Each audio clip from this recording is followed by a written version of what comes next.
Yes. Headbangers and Hooligans rolling on a Thursday. As always, thank you for listening. George True, Scummalicious. 4 days till Christmas. How about that? Just zooming this year. I talked about that before. But this is also a very special day. Big shout out to my buddy, Jenna Fucalero Davis Smith Jones. My buddy, it's her birthday. Hard to believe. I've talked about her quite a bit, so love her. She's a stud. But I just posted this too a few minutes ago on my Facebook page. Big announcement. And there is. But first, real quick, let's go through albums 19 through 2. Finished up with number 20, Iron Maiden, and The Number of the Beast yesterday. So, 19, Nerve Herder, Band of the Month, their debut. And you know how much I love that one. Van Halen. How can you not love that song? The original, first, Golf Shirt song. Remember that Golf Shirt 2 on Nerve Herder 4. Kicks off with Down on Haley. Great song, great album. Number 18, Megadeth, Rust in Peace. A thrash masterpiece. Love that album. I know Trailer Trash, the bass player, BFT for life. Big Megadeth fan. I don't know if he loves Rust in Peace as much as me. I think he might actually like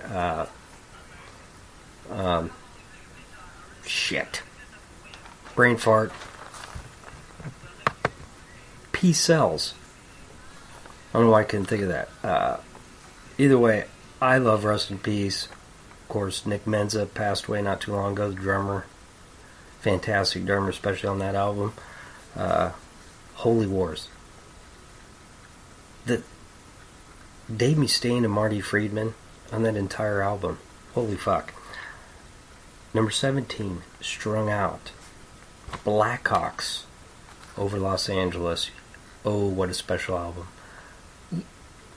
I get the feeling, and I don't know why, to a lot of hardcore Strung Out fans, I don't think they love it as much as me. I don't know why.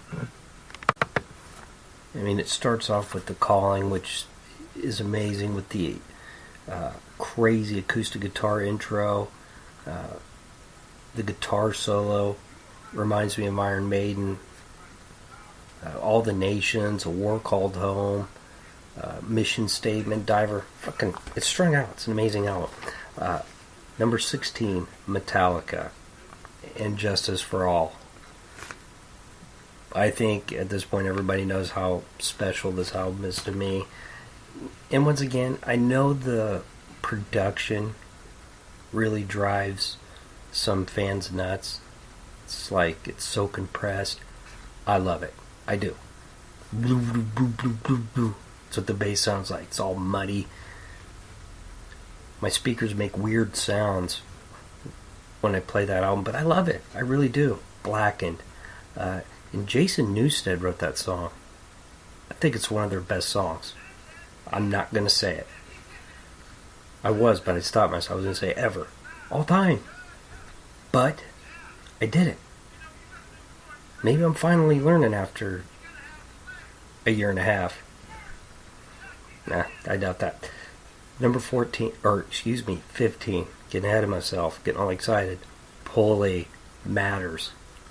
And that's an album that over time I loved a lot more than I used to. It was really good when I first heard it. Of course, it's Pulley. I'm a total fanboy when it comes to Pulley. But the heaviness of that album, I'm talking about the guitar tone, the drums. I'm talking about Tony Palermo. Chris is my favorite though. Don't get it twisted. The drummer for Pulley now, he's amazing. But Tony Palermo, the production, his drums on that album, just listen to it. Just boom. Just a huge sound. Of course, Scott Radinsky sounds great as always on vocals. Number 14, Guttermouth, Musical Monkey. Oh, it is their best album by far. I don't think it's even close, and I love Guttermouth. I love the 2 new EPs that they put out last year, but Musical Monkey, it's Mark Atkins at his best. My mom came into my room and said, "Get the fuck up out of bed and go get a goddamn job." So I told her, hey, fuck you, Mom. So I threw the phone at her head, but I missed and hit her in the snatch. Just that line. I know, I sing it every fucking time. I can't help it. I'm worse than a little kid. I know it. But that album, holy shit. Musical Monkey, number 14. Number 13, Face to Face, again. Don't Turn Away. How many times have I talked about those first 3 from Face to Face? Don't Turn Away, Big Choice, and self-titled. Any 90s punk fan should recognize those as the masterpieces that they are. Whatever term you want to use. Skate punk, melodic hardcore punk, or whatever subgenre you want to throw in there. Mid-90s punk, those 3 albums, so essential to that era. And I say era because we're already talking 2 decades ago. Holy shit, am I getting old.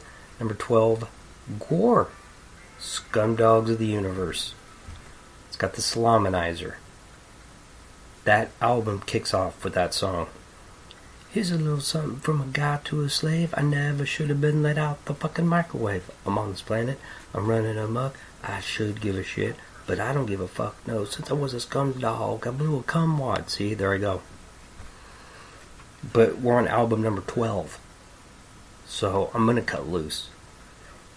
These albums are so important to me. I get all giddy just talking about it. About them. Gore, Scumdogs of the Universe, number 12. Number 11, Strung Out Again. Suburban Teenage Wasteland Blues. Talking about essential mid-90s punk, along with Pulley and Face to Face. Strung Out. It's got all the classics there. Firecracker, Speedball. When you come across a song and the title of it is Speedball, that's a win-win, right? Number 10, Pantera, Vulgar Display of Power. That's how we kicked in the top 10. It's Phil Anselmo. It's Dimebag. It's some of the greatest guitar riffs we've ever heard metal. That album, wow. It's another one when I think about it. You get all these weird emotions. I always think of the Buckster. Just like Suicidal Tendencies, we're both big fans of the band, obviously, and Mike Muir, but we're both huge Dimebag and Phil Anselmo fans. And I said it before, yeah, he's said some stupid shit. He's done some stupid shit, but who hasn't? Especially when we're talking about the music industry. It's full of people that have made stupid mistakes. And I know a couple people are like, wow, so you're just going to forget all the racist shit he said? I didn't say I was going to forget it, but I don't care. That album is so special. Vulgar Display of Power. Just think about it. Walk. Fucking Hostile. Mouth for War. Legendary. Number 9. You know I love this bad boy. Iron Maiden Killers. Got the cassette and the CD. Paul Di'Anno. We know it's a giant love fest for Paul Di'Anno. For me. Number 8. Gore. Again. Beyond Hell. And just like Blackhawks from Strung Out, I think I love Beyond Hell a lot more than a lot of Gore fans do. The heaviness of that album. Corey Smoot just fucking slays, and so does Ballsack. The rhythm guitar, the solos, I think it's their heaviest record. I kind of go back and forth between it and Battle Maximus. But more and more, I keep going back to Beyond Hell. And I love Battle Maximus, by the way, but I'm talking about heavy, as in beating the fuck out of you when you listen to it. Beyond Hell, just a heavier record to me. Battle Maximus is pretty good, too, though. And I'm not just saying that as a fanboy. Number 7, Nerve Herder. How to Meet Girls. Nerve Herder appreciated that, by the way. They said thank you on Twitter, which was pretty awesome. Number 6, Face to Face again, the self-titled. Little confession here. I actually switched this up with Don't Turn Away. I had the self-titled actually in that spot. The more I thought about it, so the self-titled album, that cassette, and I think I mentioned this when I was doing the review, it never, literally, never left my cassette player. I got it in September. It was in there through December. I'm pretty sure. At least 4 months. I never got tired of listening to that album. And I love Don't Turn Away. But to me, the self-titled album, it just sounds better. The production is better. They're both amazing albums, but I'm kind of glad that I switched those up. So Face to Face, self-titled, number 6. Top 5. We are in the top 5 again. Oscar with Treatment 5. It's Devin Williams, that unique voice, and I miss him. I think I posted this the other day on Facebook. I miss Oscar. And of course, the only time this happens on the entire list, back to back, Oscar, Idle Will Kill. And I know when I was going through these albums and reviewing them, I would talk about that because I knew it was coming, and I know people at the time would hear me thinking, what the fuck is he talking about? But Oscar, back to back in my top 5. So that tells you how much I think of them as a band. I even love their little 2-song split EP thing they did with, I think the name of the band was Blindside. Just, that's what punk rock needs right now. They need a band like Oscar. Come in there and kick everybody in the nuts. Get rid of all these fucking ball baby little bitch-ass bands. Number 3, Steel Panther. Feel the Steel. Death to All But Metal, right? Stripper Girl. Eatin' Ain't Cheatin'. Suckin' Ain't Fucking. I'm sorry. I know it's immature, but I'm immature. That will never change. I listen to Steel Panther, and it makes me feel good to be immature. It really does, and I appreciate Steel Panther keeping me as an immature talking idiot. Right, Penelope? She agrees, of course. Still love me, though, don't you? And number 2, about messed up and about gave away what my number 1 album was. I'm kidding, I didn't. But number 2, of course, last week, War, America Must Be Destroyed. And there you go. 50 through 2. And finally, after a year, number 1 album of all time tomorrow. I'm looking forward to it. It'll be fun to talk about. Now, big announcement. Well, it's kind of big to me. So when I unveil or reveal my number 1 album tomorrow, it will be the last show of the year, and it will be the last show, period. Podcast. I've decided to do YouTube full time. It's just time. I just think at this point, people just would rather watch videos than listen to podcasts. It's that simple. And the thing about it is, I enjoy doing these podcasts and I enjoy talking. And I think I've gotten better over time. At least I hope so.